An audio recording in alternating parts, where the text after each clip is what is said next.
श्री दत्त कनिष्ठ महाविद्यालय zero drugs mission मार्गदर्शन शिबिर संपन्न. उपविभागीय पोलीस अधिकारी श्री समीर सिंह साळवी यांची प्रमुख उपस्थिती. येथील नवभारत शिक्षण मंडळ संचलित श्री दत्त कनिष्ठ महाविद्यालय व निर्मल व्यसनमुक्ती केंद्र मिरज यांच्या संयुक्त विद्यमाने अंमली पदार्थ तथा झिरो ड्रग्ज मिशन मार्गदर्शन शिबिर संपन्न झालं.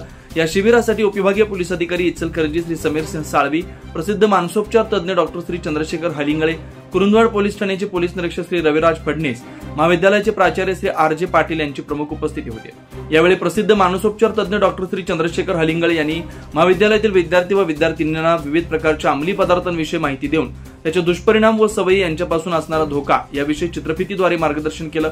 वाढत्या वयाबरोबरच तरुण व तरुणी अंमली पदार्थाच्या आहारी जाताना संपूर्ण देशात चित्र पाहायला मिळतंय. यापासून महाविद्यालयातील तरुण व तरुणी दूर राहावे, याचा दुष्परिणाम शारीरिक व मानसिक स्थिती ढासळणे यापासून वंचित राहावं.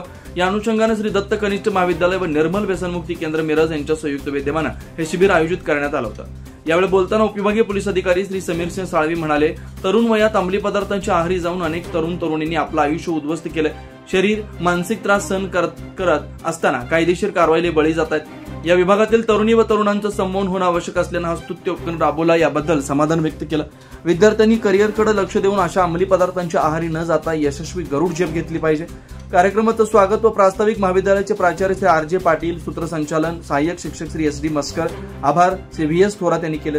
यावेळी उपविभागीय पोलीस अधिकारी श्री समीर सिंह साळवी, प्रसिद्ध मानसोपचार तज्ञ डॉक्टर चंद्रशेखर हलिंगळे, कुरुंदवाड पोलीस अधिकारी पोलीस निरीक्षक श्री रविराज फडणीस, महाविद्यालयाचे प्राचार्य श्री आर.जे. पाटील यांच्यासह सर्व शिक्षक, शिक्षकेतर कर्मचारी, विद्यार्थी विद्यार्थिनी मोठ्या संख्येने उपस्थित होते.